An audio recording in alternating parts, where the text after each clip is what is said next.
pour votre présence. Pardon. Vas-y.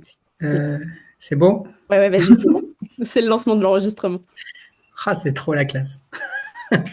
Alors, mon rôle, ça va être aujourd'hui d'essayer de répondre au mieux à vos questions. Il va falloir très gentil avec moi, parce qu'en visio, c'est vraiment pas facile pour moi, c'est un peu une première. Mais je vais faire de mon mieux. Globalement, je suis assez rassuré. La demande est presque la même pour chacun et chacune au sein du chat.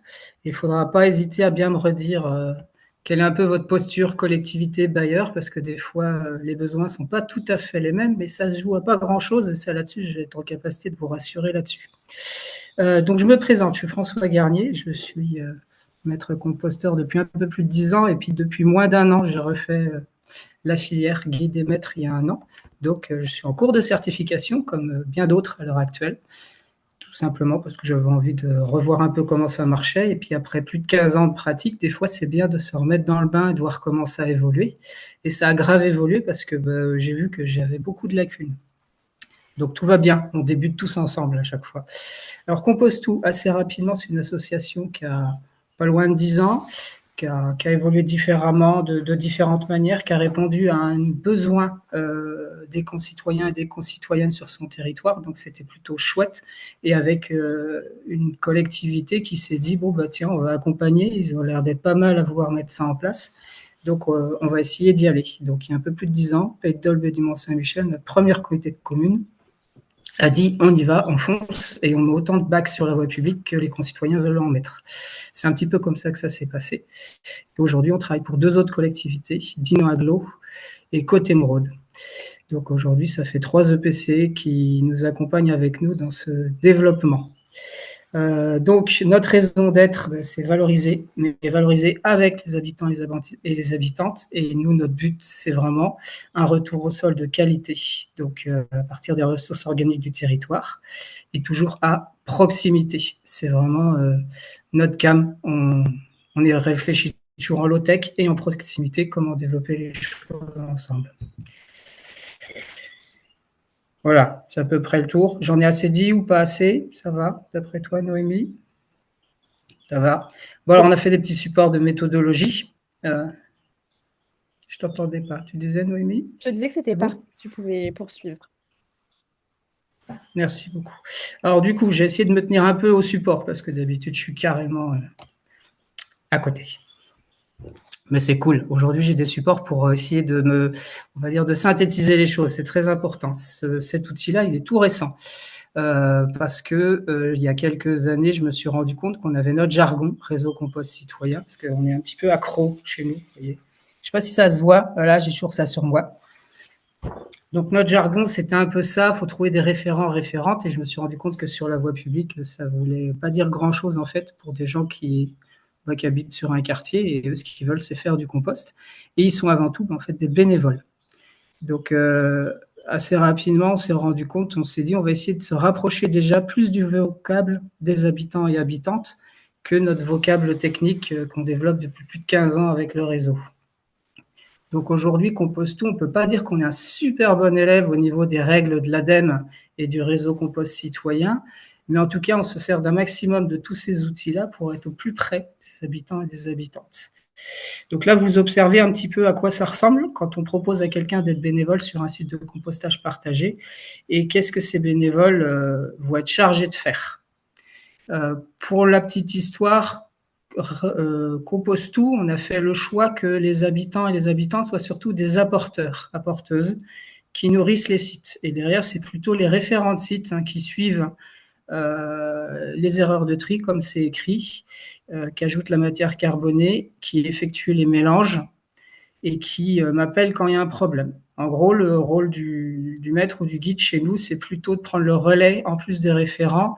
Et si les référents ne sont pas partants pour le faire parce qu'ils ne sont pas tous bodybuildés, c'est nous qui effectuons les transferts, pour la petite info. Donc nous, c'est la petite nuance qu'on a. On a nos sites aussi qui sont ouverts 7 sur 7, 24 sur 24 sur la voie publique. C'est très rare quand c'est cadenassé. On cadenasse que dans un deuxième ou troisième temps quand on a trop d'erreurs de tri et qu'il faut faire un peu plus de sensibilisation. La petite nuance aussi, c'est qu'on est en zone rurale. on a beaucoup moins d'apports que dans un quartier hyper urbain. Donc, il y a plein de petites nuances qui fait qu'on ne travaille pas tout à fait pareil que chez les autres. En tout cas, nous, on a surtout fait le choix de s'adapter à la population plutôt qu'à des outils qu'on nous imposait au départ. C'est ce qui fait que je ne suis pas toujours un très, très bon élève. Mais bon, ça va quand même, ça passe. Heureusement, j'ai réussi à passer guide il n'y a pas longtemps. C'était limite, hein, mais on est arrivé. Du coup, ça, c'est l'émission d'un bénévole. On va passer à la slide suivante. Il y en a assez, Noémie? Ouais, Ouais. complètement. Juste, il y a une question de Benjamin Mmh. qui demande est-ce que le terme référent n'est pas un terme qui fait peur aux habitants avec, entre parenthèses, peut-être trop de responsabilités? Eh ben, c'est une super question.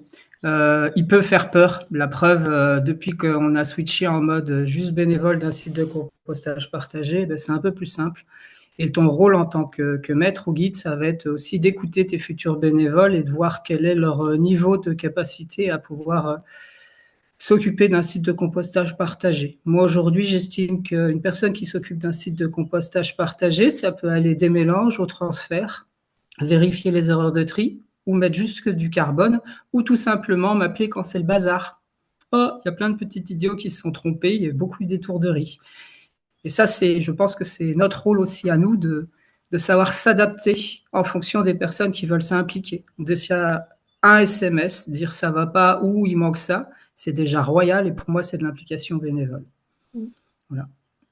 Je pense qu'il y a un point qui est important aussi, je me permets juste de rebondir là-dessus, que les référents peuvent aussi être juste simplement des bons communicants et juste des mobilisateurs d'autres habitants pour amener les autres à participer sur les sites, au-delà de pratiquer le compost en tant que tel.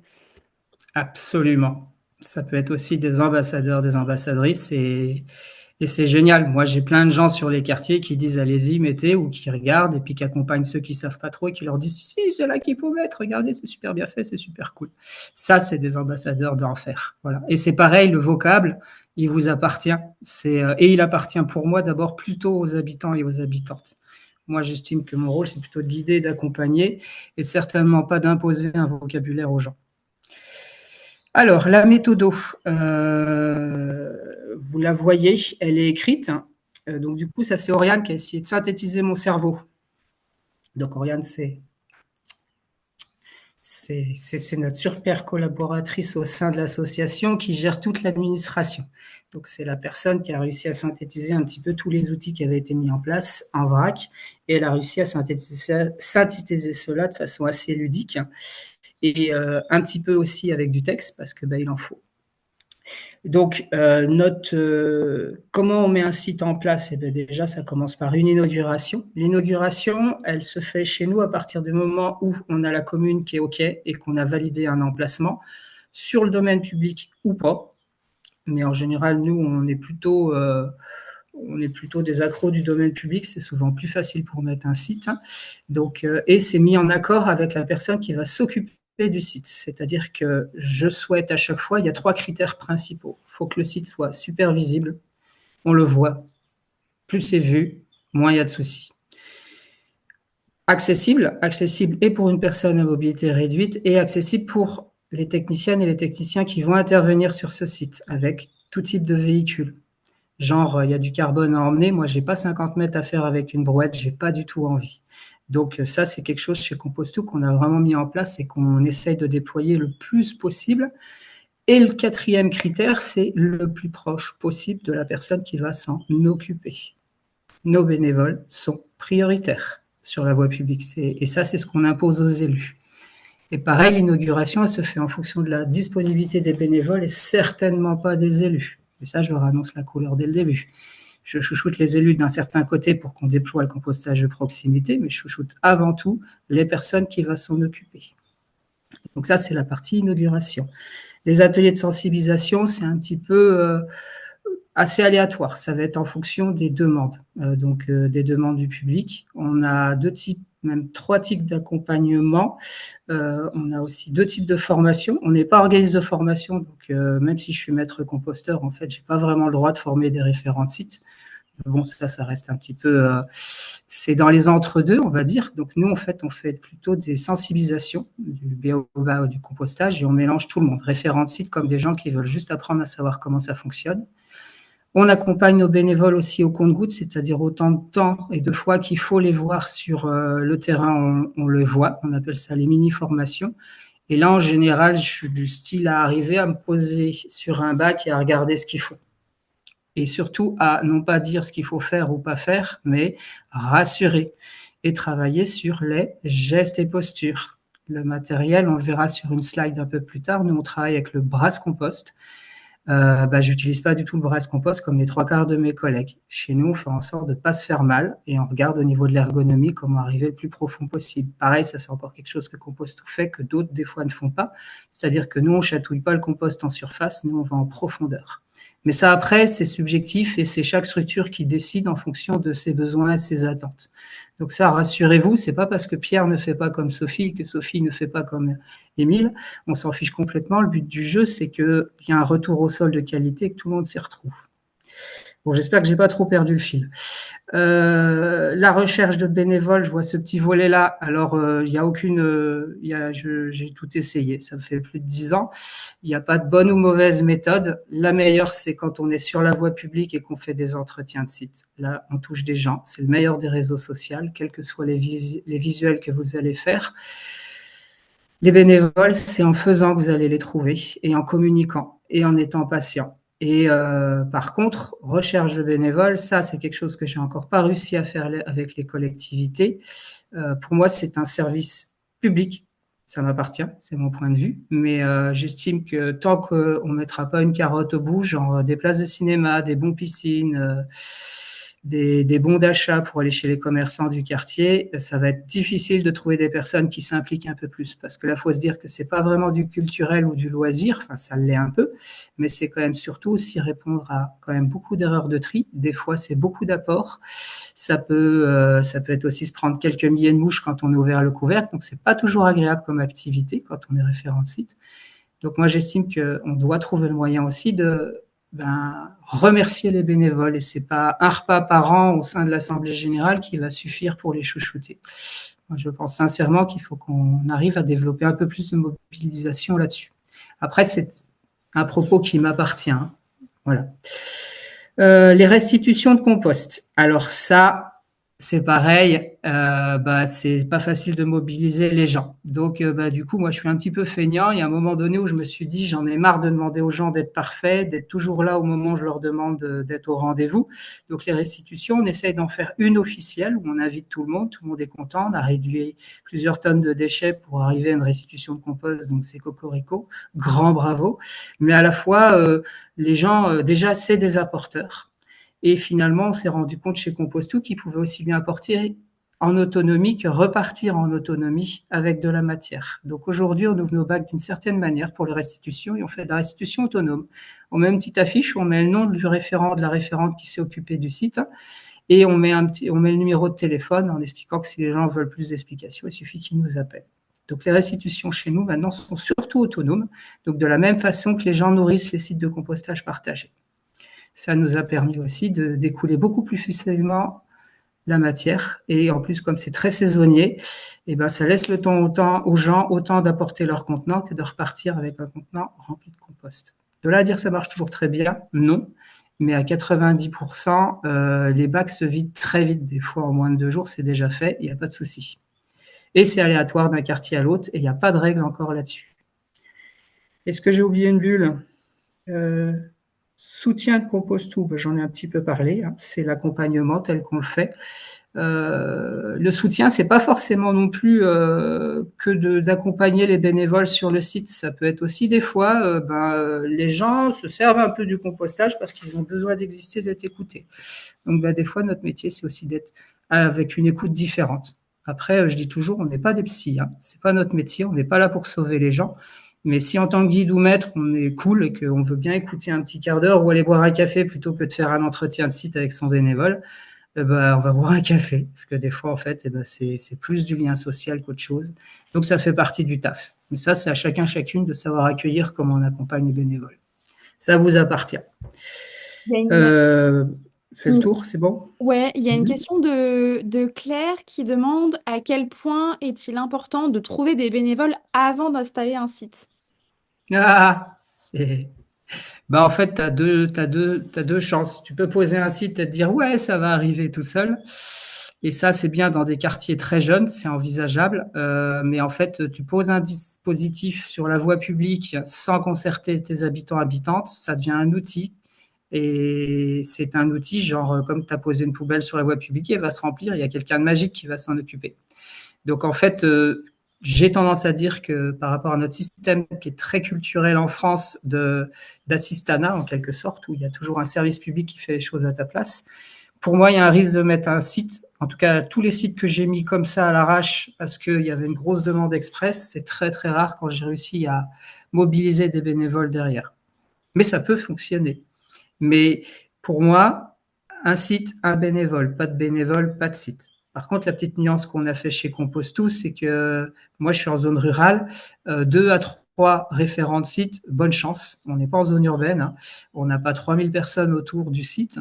Donc, en général, quand on en a 50, c'est déjà pas mal.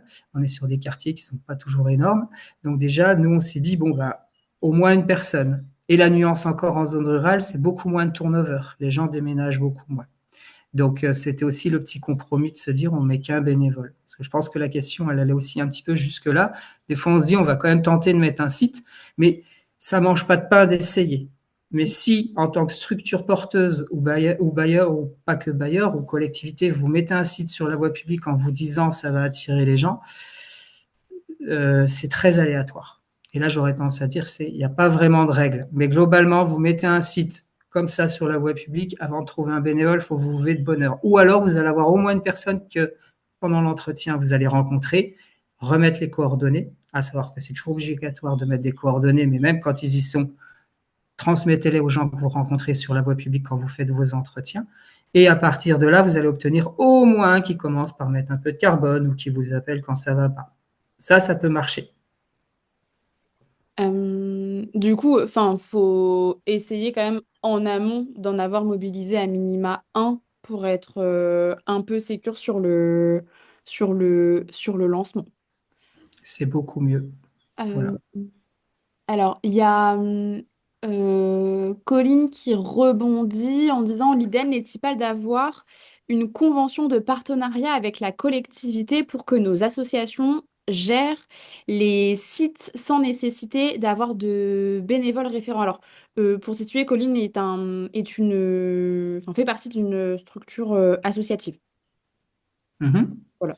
Alors, je t'invite à reformuler encore, Euh, Noémie. donc, Donc pour Colline, son commentaire, l'idéal n'est-il pas d'avoir une convention de partenariat avec la collectivité pour que nos associations gèrent les sites sans nécessité d'avoir de bénévoles référents? Ça y est, ok. Donc, je crois avoir compris de deux manières. Donc, je vais répondre déjà avec une convention de partenariat, c'est une obligation de la collectivité. Le déchet, ça lui appartient. Donc, déjà, si vous intervenez sur le site, votre collectivité doit signer une convention avec vous ou monter un marché auquel vous répondez. C'est juste la loi. Là, c'est du pur juridique. Euh, Si au cœur de votre association, vous avez des bénévoles et qui vont s'en occuper, ben oui, de fait, là, ça fonctionne. Par contre, vous pouvez avoir une convention de partenariat, vous mettre des sites sur la voie publique et après faire le boulot à la place d'un concitoyen. Mais c'est pas trop le but à éviter. Après, je vais pas m'en cacher. Chez Compose Tout, il y a des sites qui fonctionnent comme ça. Et pourquoi ils fonctionnent comme ça? C'est parce qu'on est en hyper urbain et que vu la quantité d'apports dans la semaine, je peux pas mettre un référent là-dessus. C'est minimum un niveau guide. En fait, c'est comme si on était sur du compostage en établissement avec un pavillon, quoi. Donc ça, c'est des petites nuances. Mais ça, c'est avant de faire ça, il faut déjà bien maîtriser des sites de compostage partagés sur des, on va dire, sur des pieds d'immeubles de petite quantité. Voilà. Et c'est étape par étape, hein, ce genre d'apprentissage. Mais oui, toujours convention. De toute façon, en principe, vous n'avez pas le droit de mettre un site de compostage partagé sur la voie publique si vous n'avez pas d'accord au préalable. Après, c'est tout un micmac. Mais tout est faisable. Et on a réussi à tout faire, hein. Tout va bien.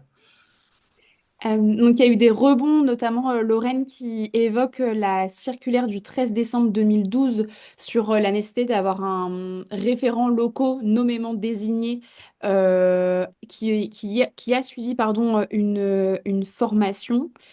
Et du coup, par rapport à ça, il y a également Brigitte qui réagit et qui pose la question par rapport à vos bénévoles référents.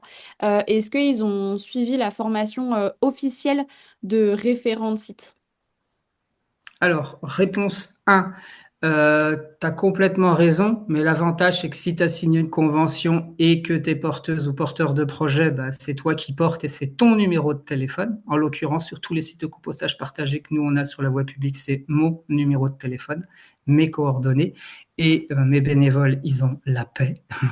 C'est moi comptable quand il y a un problème, certainement pas mes bénévoles. Ça, c'est un choix que j'ai pris, mais ça pourrait être le référent de site en fonction de cette circulaire, effectivement.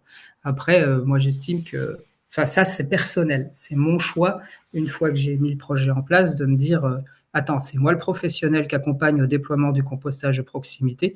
Les bénévoles, j'ai pas envie de leur en mettre autant. Et comment je vais faire pour trouver des gens qui veulent faire presque le même métier que moi? Donc, c'est les nuances aussi par rapport à ces circulaires-là. Mais après, c'est tout à fait envisageable que ça soit un référent, qu'on mette ses coordonnées. Justement, ça répond très bien à la deuxième question. Tu veux bien me la reformuler, Noémie, que j'y réponde au Oui. mieux? Est-ce que une formation officielle de référent de site est proposée Ouais. aux bénévoles? Alors, normalement, oui, logiquement, vous êtes toujours obligé, en tant que structure, de former vos bénévoles, qu'ils aient au minimum une formation référent de site. C'est la loi. Sauf qu'il y a une petite nuance, et c'est, on n'y peut rien, c'est comme ça. Il faut juste être humble et se dire, c'est pas parce qu'on n'est encore pas parfait qu'on va pas y arriver. Logiquement, si vous voulez former des référents de site, déjà, vous devez être maître composteur, certifié. D'accord. Jusque-là, tout va bien. Sauf qu'il y a encore un petit nœud. Il faut être certifié pour faire de la formation. Ah, on est très peu à être certifié pour faire de la formation. Donc, rassurez-vous, le mieux, c'est de transmettre les outils. Nous, on dit qu'on fait plus de formation, on fait les B.A.B.A., on donne les bases et on pourrait leur donner un certificat, mais nous, on a fait le choix de pas donner de certificat. Ils ont les bases pour le faire. Après, s'ils veulent vraiment être certifiés référents de site, ça leur appartient, parce qu'en fait, il n'y a pas vraiment de certification, donc ça ne sert pas vraiment à quelque chose, mais c'est quand même un fait, c'est la loi actuelle, avec ces petites distorsions. Et si le référent est vraiment à fond et veut une vraie formation de référent, il faut qu'il aille dans un organisme de formation agréé qui fait des formations référents de site. Et aujourd'hui, je ne sais pas combien il y en a en France, mais il y en a un certain nombre. Et globalement, il y a de quoi faire. Mais imaginez-vous quand même, votre bénévole, il est déjà bénévole sur la voie publique et il va aller se payer à ses frais une formation. Et les trois quarts du temps, les OF, ils ne vont pas prendre ça en charge parce que ce n'est pas certifiable. Alors, Voilà, on va le pas petit nœud. Ouais, on va pas s'étendre davantage sur le volet formation puisque ce sera le cœur du sujet du prochain webinaire qui sera le 17 juin. Donc merci François pour ce teasing. Ce sera le réseau Compost Citoyen National qui interviendra sur ce sujet. Oui, Donc il y a n'hésitez pas bien meilleur que moi là-dessus. à participer au prochain. Je vous renverrai les liens d'inscription. Et Euh, ça permettra d'être rassuré sur cette réglementation qui est complexe, mais dans laquelle on met beaucoup d'édulcorants. Et l'avantage, c'est que c'est des pointures que vous allez avoir dans ce webinaire. Et moi-même, dès que j'ai un souci, c'est eux que j'appelle. C'est nos chouchous. alors, il y a des rebonds euh, sur est-ce que tu penses que participer à une formation peut donner envie à des personnes d'être bénévoles ou pas? Oui, ouais. Si vous faites ce type de formation la plus ludique possible, que vous rassurez les gens, que vous jouez avec eux, que vous faites de l'inclusion, que vous jouez avec l'éducation populaire, oui, moi en fait, c'est comme ça que j'attire d'une deuxième façon les gens. En fait, nous, notre système, c'est qu'on fait des réunions publiques en quelque sorte. On appelle ça formation B.A.B.A. et c'est pour tout niveau. Et au fur et à mesure, on les amène à de l'éveil, à comprendre comment ça fonctionne. Et très, très souvent, ils passent du compostage individuel dans leur jardin à se rendre compte qu'ils vont peut-être pas avoir grand-chose, alors que de s'occuper d'un site de compostage partagé, ils vont avoir beaucoup plus de matière, et en plus avec des apports vachement plus diversifiés. Donc c'est aussi un super moyen d'attirer des futurs bénévoles, de passer par des concitoyens qui à la base veulent un bac individuel ou l'ont déjà, mais pourquoi ça marche pas? Bah viens, et il y a plein de méthodes. Voilà. Et il y a un petit truc que j'ai pas dit au début, ça c'est quelque chose que je transmets depuis quelques années maintenant.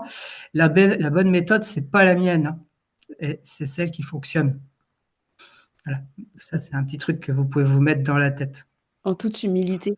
Tu as parlé de bac de compost et tu as nommé le brasse compost tout à l'heure. Du coup, si c'est OK pour toi, je propose de passer à la slide suivante sur justement le fameux matériel nécessaire. Si j'arrive à cliquer, ouais, pour Bravo! un site.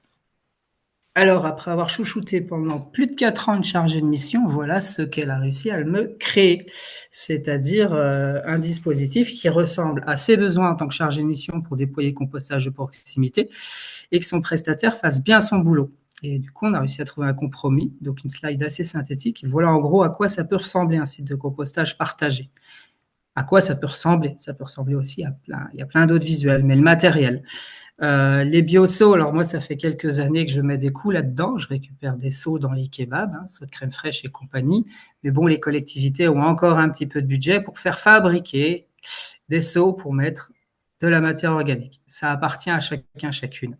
Mais aussi, il y a plusieurs méthodes low-tech que vous pouvez partager des collectivités qui n'ont pas de budget, de dire, hey, cool, vous allez voir votre kebab, vous avez minimum 30 seaux à crème fraîche par semaine et ça débite à fond, ça fait 5 litres et c'est des excellents contenants. Donc des combines là-dessus, vous en avez à fond. Là, vous voyez à droite, entre les deux bacs, le fameux brasse compost. Alors, il y a aussi des aérateurs, des tiges. Nous, on a essayé tous les outils. Le brasse compost et le croc, c'est les deux seuls outils que j'utilise. Et le brasse compost, c'est une obligation dans chacun de nos sites de compostage. Par contre, je vois pas la griffe sur la slide, mais c'est pas très grave. Et une petite griffe 3 dents pour chatouiller la matière en surface. Et surtout, homogénéiser la matière. Si vous accompagnez pas vos bénévoles à, déjà, bien utiliser le brasse compost et à homogénéiser la matière avec un petit crochet, c'est même pas la peine. Ça va vite fermenter, ça va être une vraie galère. Donc, vous, votre rôle principal, c'est vraiment de leur apprendre à utiliser les outils en ergonomie.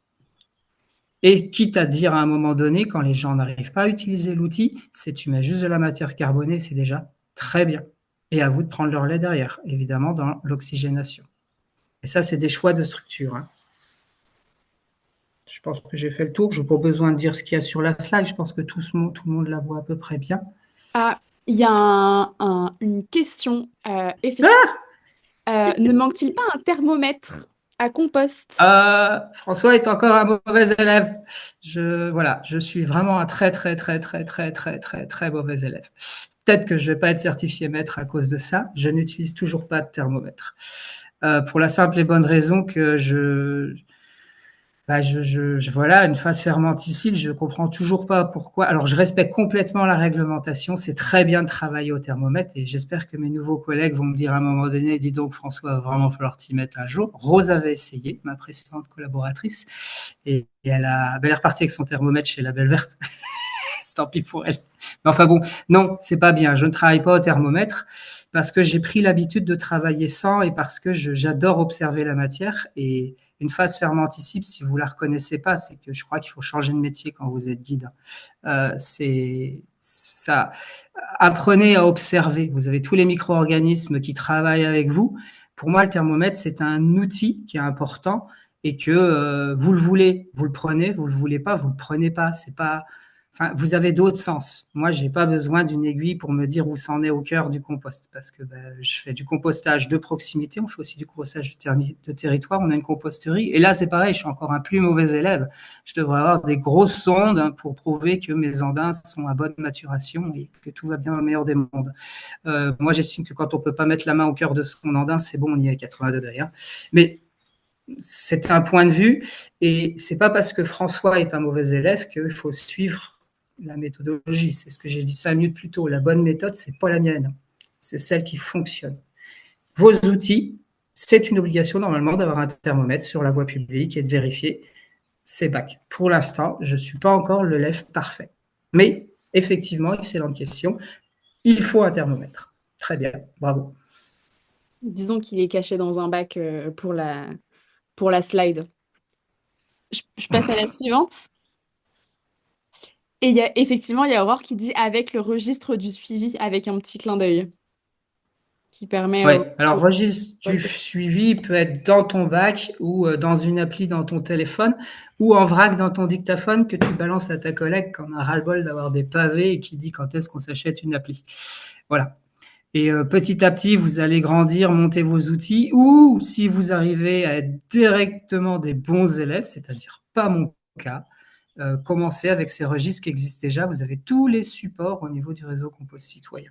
Donc n'hésitez surtout pas, vous êtes adhérents et adhérentes, vous avez tout ce qu'il faut comme outil pour bien réussir sur la voie publique. Je passe à la slide suivante, mais n'hésitez pas à continuer vos apports. Et du coup, on est sur la mission et les missions des collectivités, François. Ah, alors on se rappelle bien que c'est l'EPCI, la communauté de communes, qui est responsable des déchets ou accessoirement qui peut déléguer à un syndicat de traitement des déchets. C'est les petites nuances. Aujourd'hui, si vous voulez développer le compostage de proximité, vous pouvez toujours essayer de passer par les petits clochers, c'est-à-dire les mairies. Je vous souhaite bonne chance. Alors certaines auront des moyens, c'est cool, ils vont vous aider à le faire, mais ils n'ont pas la compétence, donc en fait, ils n'ont pas vraiment le droit. C'est un peu ballot. Donc, il n'y a pas le choix. On passe par une collectivité ou un privé, compostage en établissement. On pourrait penser, alors c'est la petite nuance, on pourrait penser que par exemple un bailleur social, c'est du privé, ça peut se considérer comme du compostage en pied d'immeuble ou en établissement. Mais après là c'est subjectif, c'est à chacun, chacune de voir comment qu'on met les pieds. Mais moi c'est plutôt une question de principe qui m'est personnelle. Dès qu'on est sur du domaine privé, pour moi, ça rentre plutôt dans le chapitre compostage en établissement, avec plus ou moins la même méthodologie d'accompagnement et la même rigueur, la même réglementation. Mais le plus simple, très souvent, enfin en tout cas pour nous, en zone rurale, contrairement à d'autres, un exemple tout bête, tiens, très intéressant, je vais vous donner un petit exemple avec les bailleurs sociaux. La Belle-Verte, par exemple, à Angers, leur principal cam, c'est de passer par les syndics de copropriété pour mettre des sites de compostage parce qu'il y a très peu de patrimoine au sein d'Angers Métropole. Moi, dans mes 3 autres collectivités, c'est l'inverse total. J'ai du patrimoine à Bâle. Les syndicats veulent pas passer par moi. Je parle bien de syndicats de copropriété, hein, bailleurs privés ou publics. Et du coup, on n'a encore jamais réussi enfin, si un seul bailleur social, on a réussi à mettre un site de compostage partagé sur son patrimoine. Donc, il y a quelques années, mes premières collectivités m'avaient dit, nous, on veut vraiment que tu mettes le paquet sur les bailleurs sociaux pour mettre du compostage en pied d'immeuble. Sauf que les bailleurs sociaux avaient un mal de chien à m'ouvrir les portes pour X raisons. C'était en plus avant 2024. Et du coup, c'était très complexe. Jusqu'au jour où je me suis rendu compte qu'à 2 mètres près, j'étais sur la voie publique. Donc, on a un petit peu chanté le truc. On a trouvé parmi les habitants habitantes des bénévoles volontaires. Et à 2 mètres près, on a pu mettre des sites de compostage partagés en lien avec nos mairies, là, par contre. Parce que étape 1, comité de communes qui porte compétences déchets. Étape 2, la mairie, c'est son rôle de soutenir la communauté de communes pour mettre en place un site de compostage partagé et mettre à disposition du patrimoine, être facilitateur. On ne met pas de site sur la voie publique tant qu'on n'a pas un accord d'une mairie. Et pareil, comme on chouchoute les agents des services d'espaces verts et autres. C'est pas leur boulot, c'est le nôtre, dit Démètre. Moi, c'est quelque chose que je rappelle bien aux mairies parce que très souvent, c'est ouais, vous nous mettez un badge sur la voie publique, c'est encore nos gars qui vont devoir se farcir ça derrière parce que ça va pas marcher. Voilà, un prestataire pour une collectivité, c'est ce qui garantit, c'est-à-dire une structure qui développe le compostage de proximité, elle garantit que c'est pas l'agent territorial qui va faire l'entretien. Par contre, il peut être facilitateur. Vous êtes à distance, un petit coup de téléphone quand on s'entend bien avec les services techniques, il nous enlève les erreurs de tri ou c'est le week-end, ah bah zut, mince, la déchetterie est fermée, j'ai viens toute ma pelouse dans le bac. Voilà les petits points. Est-ce que j'en aurais oublié ou pas? Je pense que j'ai fait à peu près le tour. J'ai une question qui est ma question propre. Est-ce que ça vous est déjà arrivé à Composte Tout d'avoir un EPCI euh, au taquet pour déployer du compostage partagé et une mairie qui freine un peu des cas de fer ou qui rechigne un peu à faciliter la mise en œuvre? Dans les deux sens, mon général. Et comment vous faites? On fait de la politique. À l'usure. On les a à l'usure, on rassure et très souvent. Alors par contre, voilà, aujourd'hui, nous, on a de la chance qu'on poste, on travaille pour 3 collectivités, donc on a une forme de demande en quelque sorte, et du coup aujourd'hui c'est fluide. Donc on s'entête plus à essayer de convaincre quelqu'un qui a pas envie. Donc on s'occupe déjà de ceux qui ont envie, et puis après les autres, ils suivront le train ou pas. Par contre, il y a une chose que je fais depuis quelques années, c'est que moi, j'ai arrêté de m'épuiser, de chercher à convaincre. Je suis pas là pour convaincre qui que ce soit, pour dire qu'on doit sauver le monde et compagnie. C'est pas mon truc du tout. Par contre, c'est comment je rassure, parce que les trois quarts du temps, quand j'écoute déjà, c'est très souvent des idées reçues, des préjugés et un espèce de frein culturel, une barrière culturelle.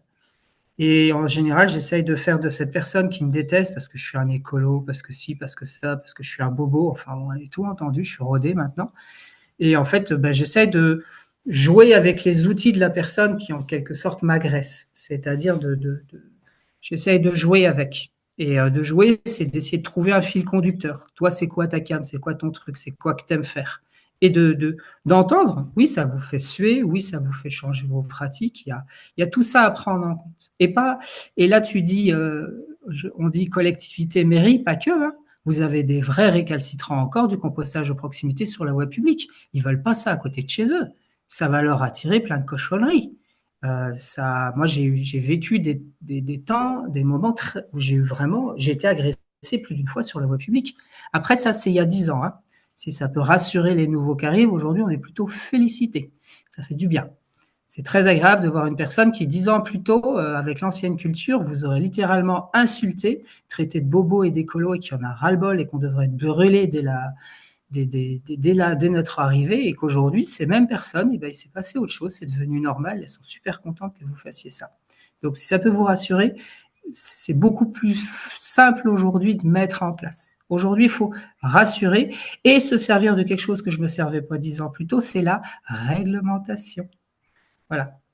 Alors, même si je suis pas encore un bon élève, là. Non, tu n'utilises pas de thermomètre.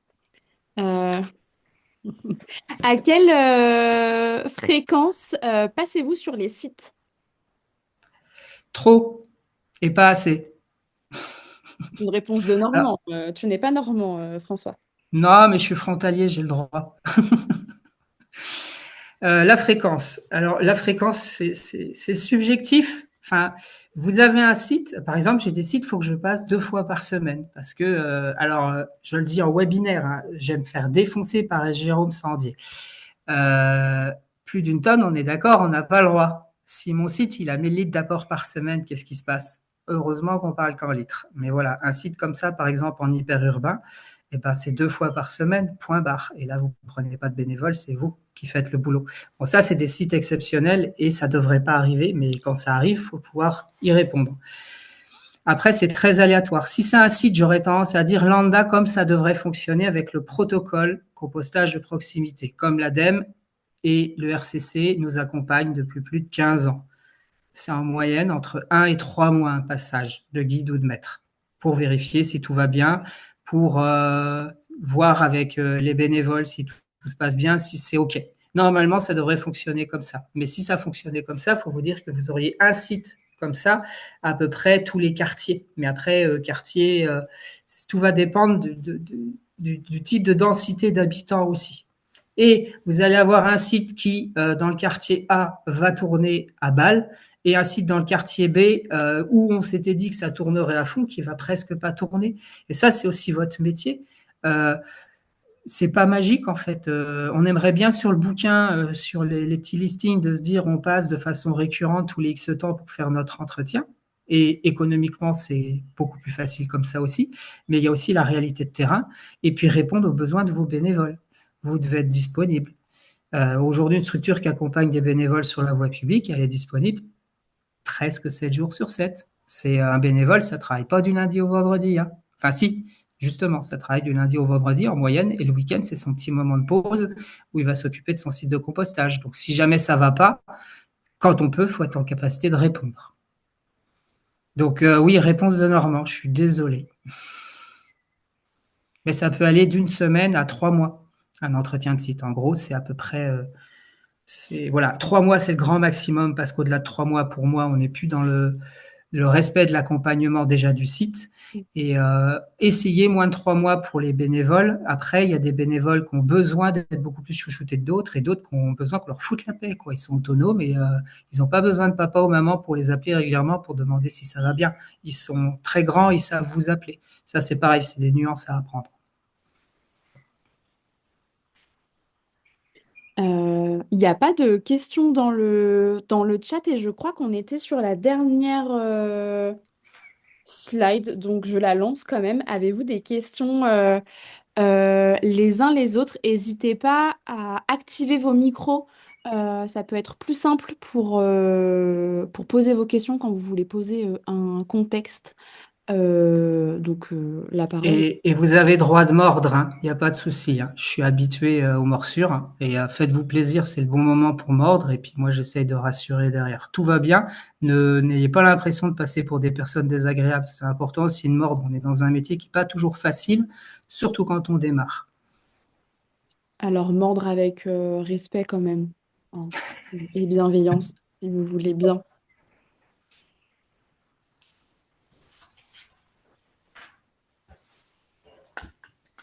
Moi, j'ai une petite question, François, d'ordre organisationnel, je dirais. Donc moi, je suis Benjamin, je m'occupe de la mise en place justement des sites de compostage au sein de la communauté de communes du Lion-Courtois, donc dans l'Oise. On a inauguré le premier site de compostage partagé, là, donc c'est le tout début. Et je voulais voir un peu, enfin, j'ai du mal voir vraiment en termes d'organisation, enfin, est-ce qu'il vaut mieux aller solliciter la population pour voir un peu à quel endroit ils aimeraient un site de compostage? Est-ce qu'il vaut mieux, en sachant qu'après, il faut que la mairie soit d'accord pour le tel ou tel lieu, est-ce qu'il vaut mieux d'abord voir avec la mairie sur des propositions de sites ou est-ce qu'il vaut mieux, enfin voilà, dans quel ordre il vaut mieux faire les choses? Si tu peux m'aider Ben, là-dessus. qui c'est le patron? Le patrimoine, c'est ta mairie. Donc, si ta mairie est pas facilitatrice, tu te tires une balle dans le pied. Et si tu Ouais, mets un c'est site, un il peu va te ça. demander de l'enlever. Donc, en fait, c'est presque du bon sens. T'as pas le choix, en fait. Donc, c'est étape un, la mairie. Étape 2, si la mairie est partie prenante, alors t'appuyer sur eux, les chouchouter. Ils savent 10 fois mieux que toi, ils connaissent 10 fois mieux que toi leurs concitoyennes et concitoyens et leurs habitudes. Alors, il y a deux types d'habitudes, hein. Il y a l'habitude, c'est tous des cons. Et l'habitude, dehors, ils sont de plus en plus cool, ils s'y mettent au tri. Mais ça peut être très aléatoire. Donc, quand t'as la version, c'est tous des cons, ils respectent rien. Ben, là, t'as ta posture pour rassurer et dire, avec les méthodologies qu'on a mis avec l'ADEME et le compost citoyen, aujourd'hui, nous sommes en capacité de vous rassurer. Ça, tu sais faire aujourd'hui, il n'y a pas à s'inquiéter. Donc, avec eux, leur dire, ben, est-ce que vous pressentez un site, un endroit spécifique, Mhm. hyper visible, hyper accessible, pour limiter au maximum les erreurs de tri, et à la fois bien leur dire, faut bien entendre que nos bénévoles, faut qu'ils soient au plus proche possible aussi de ce site. Et là, en fait, tu les impliques dans la mise en place de ton site de compostage partagé. C'est le meilleur moyen que ça se mette bien en place. En fait, toi, tu es là pour faciliter, tu n'es pas là pour faire à la place de ta commune. Donc en fait, ça leur impose malgré eux d'être partie prenante. Et eux, ils vont te dire tout de suite parce qu'ils connaissent le domaine public. Ou s'ils connaissent pas, il y en a au moins dans l'équipe municipale qui maîtrise. Donc si ça se fait pas la première réunion, s'il faut, ils sauront te rappeler pour une deuxième et dire ça c'est notre monsieur patrimoine, il sait où ça va, ou il sait dire non, il faut pas. Parce qu'il faut se méfier de ça. Tu as un qui va te dire ouais super, on y va en fond, et un autre qui peut freiner des cas de fer parce qu'il connaît un peu mieux le terrain que lui. Donc en Oui. gros, il faut que tu arrives à sonder tout ça. Une fois que tu as sondé tout ça et que tu leur as demandé de t'aider, il y a la mairie, il peut y avoir le comité des fêtes, il peut y avoir certaines associations qui font de l'animation. Et en fait, si tu arrives à mettre tout ce monde-là en corrélation, tu commences à gagner des points parce qu'eux, ils vont faire le boulot à ta place. Et ils vont faire un boulot que tu ne sauras pas faire parce que toi, tu ne connais pas encore ta commune. Tu pourras le faire que si tu la connais par cœur, ta commune. Et tu ne vas pas bosser que pour une commune, tu vois. Non, c'est sûr. Il faudrait déjà Non, négocier avec les élus la plupart du temps aussi, suivant les communes. C'est ça, mais du coup, faut Et pas rester que rassurer. avec les élus, quoi, parce qu'il faut prendre en compte aussi le besoin de la population et si on, enfin voilà, si c'est que les élus, c'est pas forcément une question qui est prise en compte, quoi. Absolument. Si vous le sentez, vous voyez là, nous, ça fait très longtemps qu'on n'a pas réussi à faire ça, mais on va essayer de faire ça avec une commune près de Dinan. Et comme c'est un nouveau quartier que cette commune-là vient de mettre en place et qui va être livré d'ici peu, avant livraison, on va essayer de s'arranger pour que les élus invitent tous les futurs habitants du quartier. Et c'est à partir de là qu'on va essayer de les inclure. Mais ça, j'ai pas réussi à le faire encore jusqu'à maintenant, mais c'est des outils qu'on peut tenter aussi. C'est une espèce de réunion publique en quelque sorte pour Mhm. inclure les habitants avec la municipalité pour qu'on travaille tous en corrélation. Nous, c'est vraiment notre métier, mettre en corrélation la collectivité et les habitants. plutôt solliciter la mairie pour qu'elle elle organise un peu une réunion publique avec, Ouais. avec notre, enfin, avec Et notre t'animes, aide en toi. parallèle, quoi. Toi, t'es le technicien qui anime. Toi, tu rassures. Et tu es là pour prendre les coups. C'est pas aux élus de prendre les coups. Toi, tu es le technicien qui sait, quand je dis prendre les coups, se faire mordre, c'est savoir porter les choses et savoir rassurer. C'est pas à vos bénévoles de prendre. Et moi, quand je m'incite dans un quartier, je le dis toujours, quand il y a un problème, c'est pas Sophie ou Pierre ou un tel qu'on accable. C'est moi. C'est moi le prestataire. Quand il y a un Oui, problème, tout à fait. c'est moi qu'on appelle. Et ça rassure énormément. Et pareil pour les techniciens des espaces verts, c'est ta structure qui accompagne la mise en place du compostage de proximité. C'est certainement pas aux espaces verts de prendre leur relais. Ils ont déjà assez de boulot comme ça. Chacun sa place. Et comment on travaille en corrélation. Par contre, ils doivent te faciliter le travail. Ils doivent être partenaires avec toi. Si tu as un souci que tu peux pas intervenir à distance, que le temps que tu interviennes, ça risque d'empirer, là, tu leur demandes de t'aider. Il y a une grande nuance entre faire à la place d'eux et rendre service ponctuellement quand il y a un besoin. Ok, donc on ne peut pas les impliquer forcément, entre guillemets, au quotidien. Non, c'est pas leur rôle. Chacun sa mission. Ok, bah, merci beaucoup François. Il y a une question de Mathilde qui travaille dans une com d'agglo. Donc, du coup, moi, travaillant dans une com d'agglo, il faut proposer aux mairies le compostage partagé et à eux de trouver les référents. Première question. Et elle rajoute, on a quelques demandes de compostage partagé, mais par rapport à la taille du territoire, c'est peu, donc je suppose aussi que les gens ne connaissent pas forcément ces sites. Les sites sont déjà existants, c'est ça? Alors, Mathilde, essayez éventuellement d'ouvrir votre... Alors, je vais me demander, Mathilde, de réactiver le son. Allô? On vous entend. Oui, c'est bon. Ouais, oui, en fait, je posais, c'est parce qu'on n'a pas du tout de site de compostage partagé. Mais du coup, on a très peu de demandes, mais c'est parce que les gens, ils commencent un peu à... J'ai entendu parler du compostage partagé de nom. Et je sais pas si, pour dire de développer les projets, est-ce que c'est les mairies, donc nous, on a 22 mairies, si c'est elles qui doivent, enfin, je sais pas, faire une coordination avec les habitants, je sais pas comment ça se passe pour qu'il y ait des réunions, est-ce que c'est nous qui devons lancer les réunions, réinviter les habitants, les mairies, pour dire de lancer. Alors après, l'idée, c'est pas non plus d'avoir 50 sites d'un coup, T'inquiète, mais t'en là, il y a auras pas pas, 50 j'ai pas d'un coup. l'impression que les mairies, elles connaissent. Alors, c'est la mission de la collectivité, la partie prévention, donc c'est-à-dire d'informer les élus et à Mmh, la rigueur de les acculturer. mmh. Après, ce qui se passe, c'est que quand la collectivité, parce que après tout dépend aussi du niveau de moyens de la collectivité, mais si vous avez une porteuse ou un porteur de projet dans le coin qui serait intéressé pour s'y mettre et qui est déjà formé guide et maître, ça peut aussi vous aider à vous faciliter le travail. Très souvent, moi, ce que je demande aux collectivités, c'est qu'elles fassent ce qu'elles font le mieux, c'est la prévention. Et moi, après, je fais plutôt euh, la partie terrain. Et c'est comment on corrèle tout ça ensemble. Mais la partie prévention, elle se partage. C'est-à-dire que moi, je fais remonter les infos du terrain. Et après, ils me créent des jolis petits supports bien ludiques et bien plus adaptés. Et parce qu'il y a le budget pour. Et ça peut être des fois l'étape 1 pour un EPCI, de commencer déjà à regarder le paysage autour pour trouver des structures qui seraient déjà éventuellement existantes, ou le truc magique, c'est carrément créer un service gestion de biodéchets. Et déjà, si vous arrivez à faire de la prévention là-dessus, c'est déjà un bon démarrage. Déjà, tiens, première question, est-ce que vous avez un ou une agent de prévention, déjà ne serait-ce que déchets? On a ma responsable qui est chargée de mission prévention des déchets.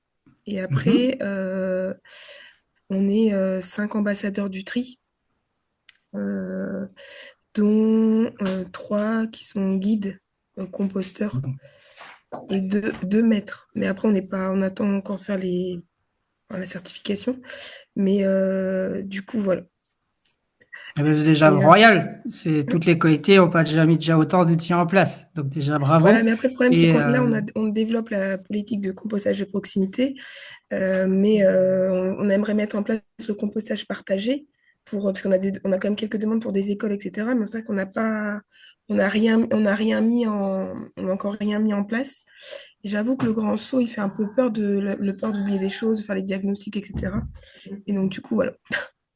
Moi, j'aurais tendance à t'inviter, si tu as du temps et si ta direction te l'autorise, à aller à l'école un peu chez les différents collègues qui développent depuis quelques années. C'est le meilleur moyen de t'acculturer et de te donner de la Oui. confiance.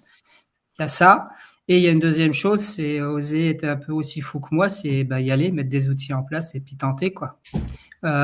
Faut pas avoir peur, quoi, en fait. Hein, du moment que tu as fait ta formation guide, déjà, tu sais mettre un site en place, tu sais répondre à la réglementation pour éviter des problématiques sanitaires. Vous pouvez commencer déjà par mettre des sites déjà rien qu'au sein de vos propres collectivités.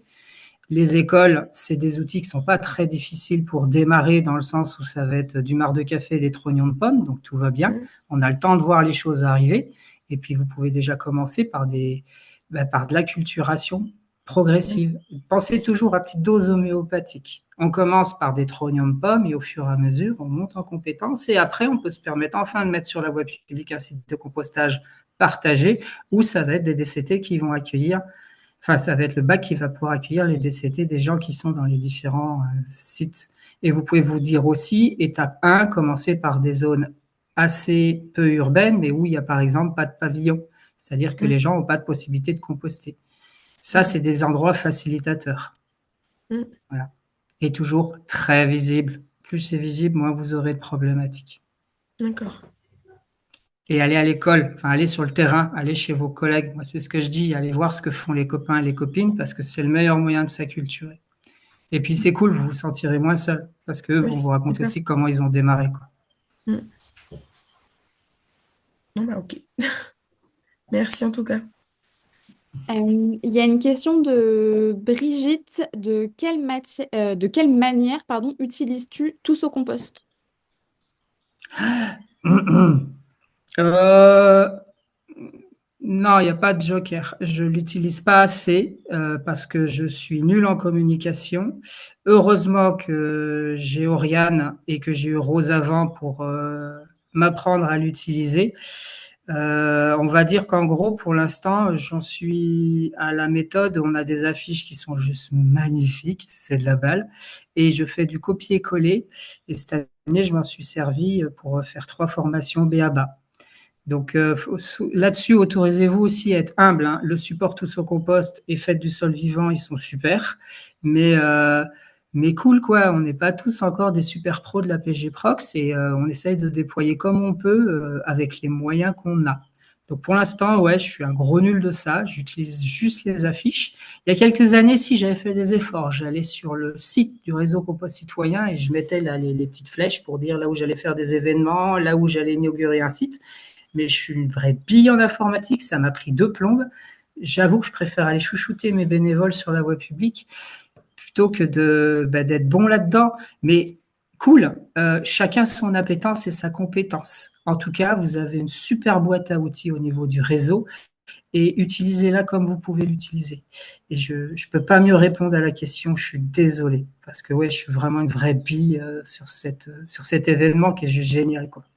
Peut-être pour resituer un peu pour tout le monde, donc Tous au compost, c'est un événement qui est, enfin, c'est un temps fort organisé à l'échelle nationale qui a pour objectif de promouvoir la pratique du compost. Donc c'est sur généralement 2 semaines, sur fin mars, début avril, si mon calendrier est bon. Et en fait, il y a plein d'outils de communication effectivement qui sont mis à disposition, qu'on peut mettre à jour en autonomie.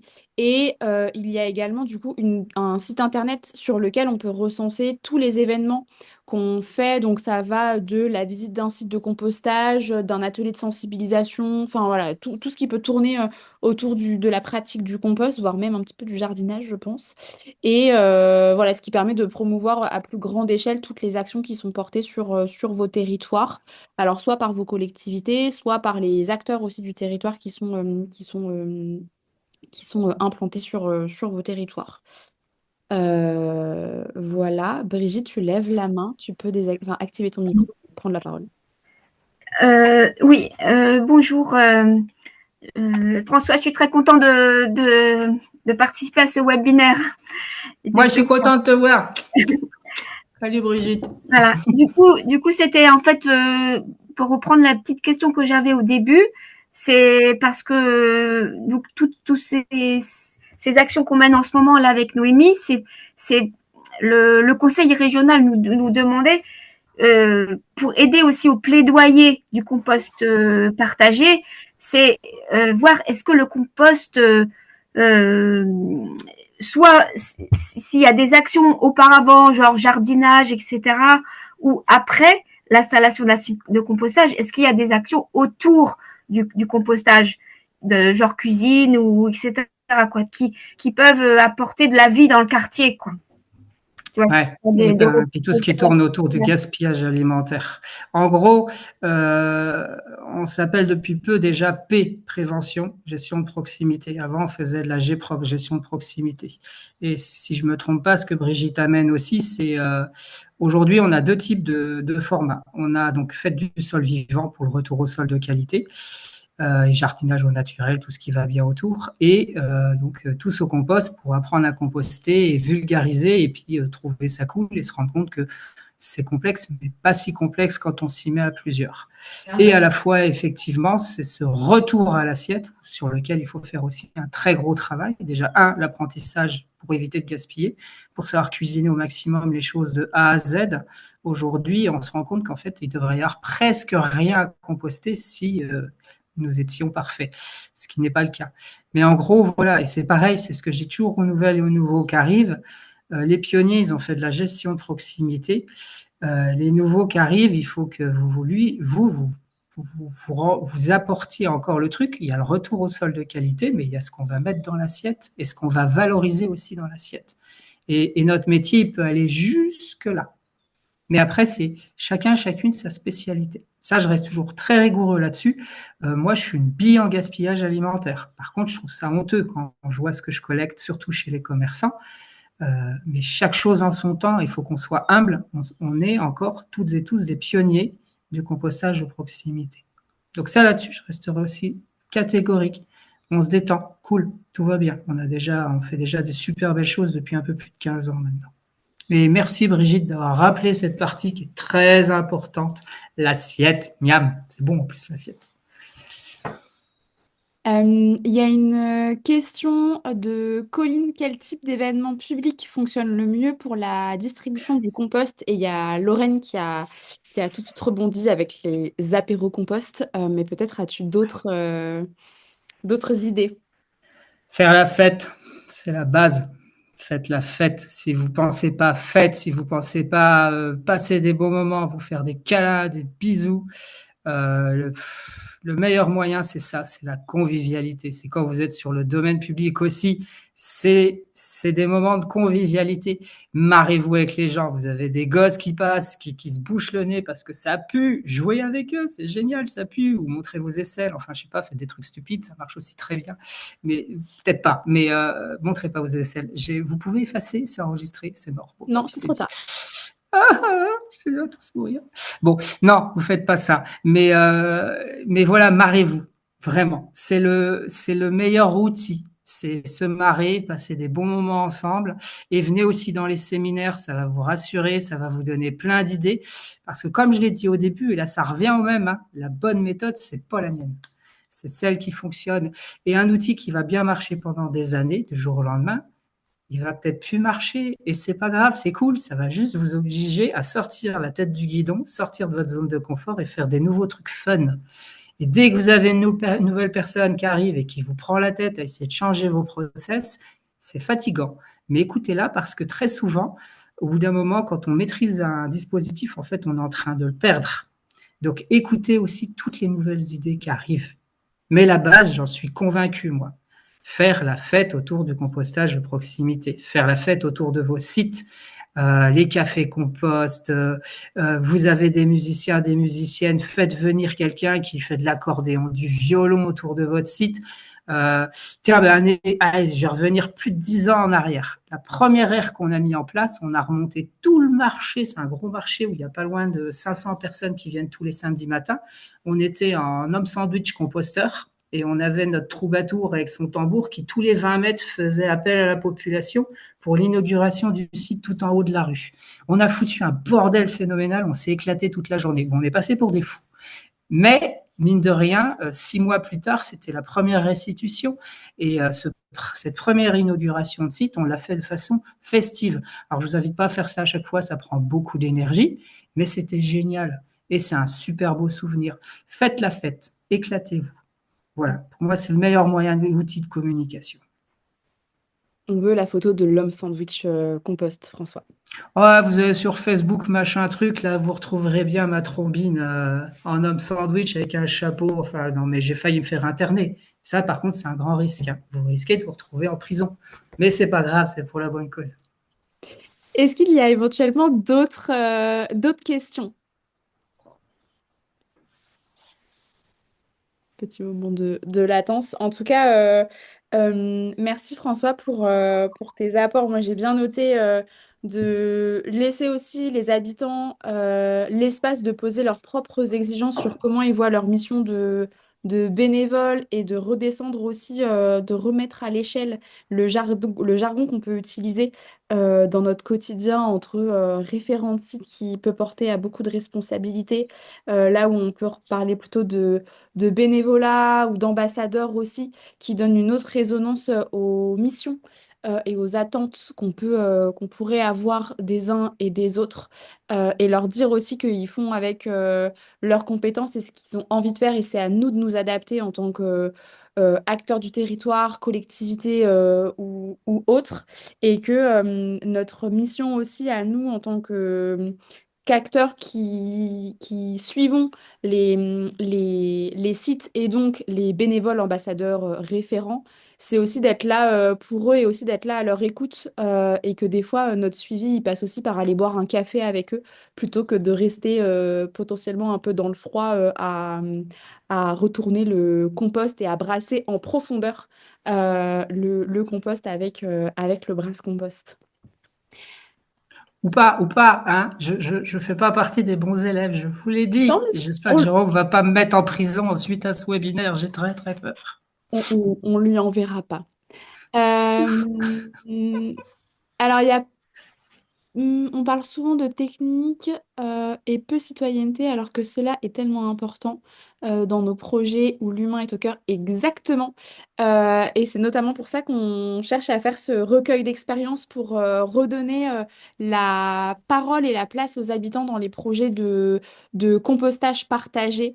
Donc là, c'est des entretiens que nous sommes en train actuellement de mener. Je ne suis pas seule sur ce projet. On est 6 ou 7. Donc, il y aura la restitution de ce travail-là en novembre sur la rencontre régionale. Et François, tout à l'heure, a évoqué la notion d'adhérent et d'adhérente du réseau Compost citoyen. Et du coup, je voulais laisser la parole à Aurélie sur ce sujet-là, qui le maîtrise 1000 fois mieux que moi pour vous donner ces informations-là. Bonjour, merci. Donc Aurélie, je suis au réseau Compost Citoyen des Hauts-de-France. Donc l'enchaînement est facile effectivement puisqu'on a beaucoup parlé de lien social et de partage. Ça c'était top parce que c'est vrai que c'est la raison d'être du réseau Compost Citoyen national et en Hauts-de-France. Je vous mets dans le chat si vous souhaitez creuser déjà le site où vous pouvez trouver aussi plus d'infos, voilà, et adhérer si vous le souhaitez. Noémie, elle l'a très bien dit, hein, il y avait fédérer les acteurs des biodéchets, les outiller, les informer. Voilà, c'est aussi clairement, en mots très très simples, c'est pas être seul avec ces problématiques autour du compostage, que ce soit individuel ou partagé, en tout cas le compostage de proximité. Concrètement aussi, c'est des webinaires, c'est des rencontres des acteurs. Donc là, vraiment tous les acteurs, des citoyens, des collectivités, ceux qui ont des problématiques et ceux qui proposent des solutions. C'est aussi l'objectif de les mettre en lien. Donc des rencontres, on fait une newsletter, on a aussi une veille réglementaire. Il y a un forum où chacun peut poser ses questions. Vraiment, l'objectif, c'est de ne pas être seul pour traiter ça. Voilà, si j'ai fait simple sur le RCC, n'hésitez pas, hein, vraiment à aller sur le site Je peux aussi vous mettre le contact en cas de question. Je tape dans le chat contact rcc-hauts-de-france.fr. Voilà. Je ne sais pas s'il y a des questions sur le RCC, moi je suis à votre écoute aussi, là. Je connais pas mal, il y a pas mal de membres hein, dans ceux qui écoutent, mais il y a aussi des gens qui ne sont pas au RCC. Voilà. Et je vois un micro qui s'active de Patrick. Oui, bonjour à tous. Donc je voulais juste revenir sur le brasse compost. Alors pour info, je suis complètement contre. Étant donné que, alors pour une simple raison, hein, c'est tout simple, je ne vois pas comment on peut bénéficier de l'état de résultat du compost en dessous des 20 ou 30 premiers centimètres en fonction de ce qu'on voit au-dessus. Surtout avec les problématiques qu'on a au niveau du climat actuellement, il peut parfois faire très chaud, parfois faire très humide, et je ne vois pas le, comment ça, le mieux de passer de bac à bac et de vider complètement et de regarder ce qu'il y a à l'intérieur de son compost, parce qu'on peut très bien être très humide au-dessus et très sec en dessous, ou au contraire, avec une averse ou une sécheresse, très sec au-dessus, et on rajoute de l'eau alors qu'on est très humide en dessous. Et là, pour le bienfait de l'humidité, ça a son importance.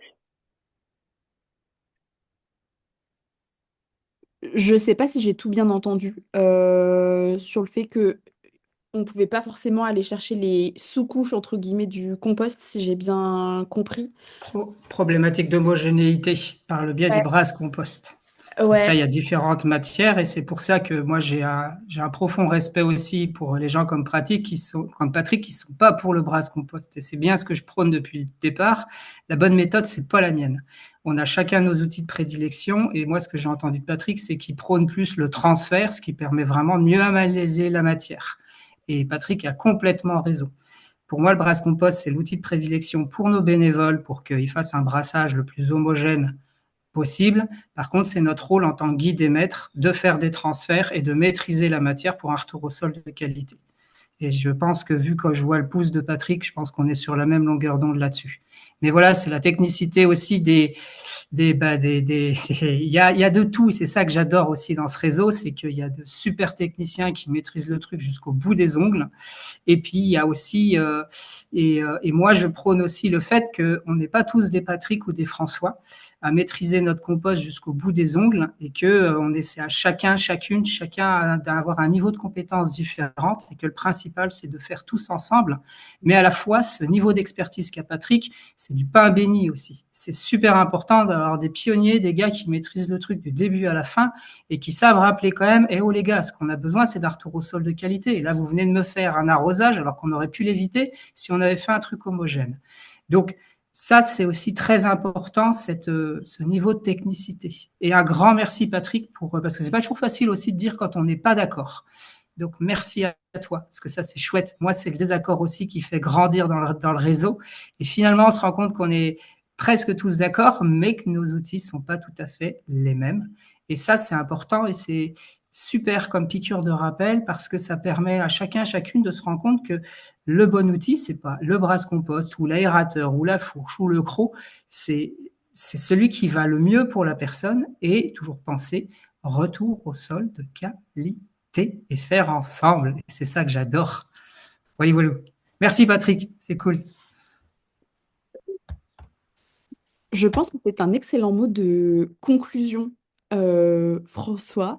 Je clôturerai juste parce que je vous ai parlé des webinaires donc qui ont lieu tous les mois, sauf en juillet-août, parce qu'on s'autorise une petite pause estivale quand même. Donc on a un peu parlé de formation et donc le prochain sera sur le sujet de la formation et enfin, quel est le contexte de formation aujourd'hui sur la pratique du compost et comment on peut garantir une bonne montée en compétences et un compost de qualité sur nos sites. En septembre, alors vos têtes sont sur les dates, donc c'est pas simple pour moi. Mais en septembre, donc le 9 septembre, ce sera sur l'économie circulaire en lien avec le compostage de proximité. Donc, quelle boucle courte on peut monter sur nos territoires pour créer des cercles vertueux à l'échelle de nos villes et de nos agglos. Et en octobre, on sera sur le sujet plutôt de la complémentarité des solutions. On a parlé de manger ses assiettes et de réduire le gaspillage alimentaire, mais quid également de la dynamique zéro déchet et de tout ce qu'on peut mettre en œuvre pour limiter déjà au maximum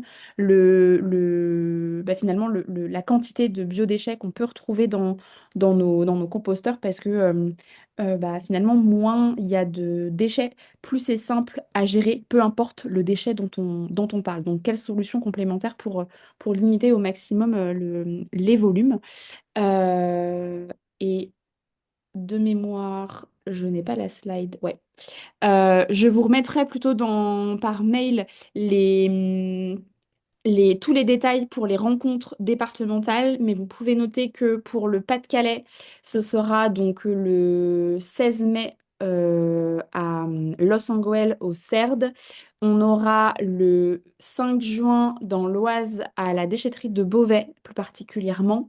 Et ensuite, le 18 juin, c'est coup double avec le Nord, donc ça se passera à Roubaix, et l'Aisne, où ça se passera à Soissons. Donc je vous remettrai, à chaque fois, il y a des thématiques différentes en fonction des besoins du territoire où vous êtes chacun et chacune exprimés. Donc on essaie de faire au mieux en fonction de vos questionnements, enjeux et envies. Donc je vous remets tout ça dans le mail suite au webinaire et je vous transmettrai par ailleurs l'enregistrement du webinaire que je vais arrêter maintenant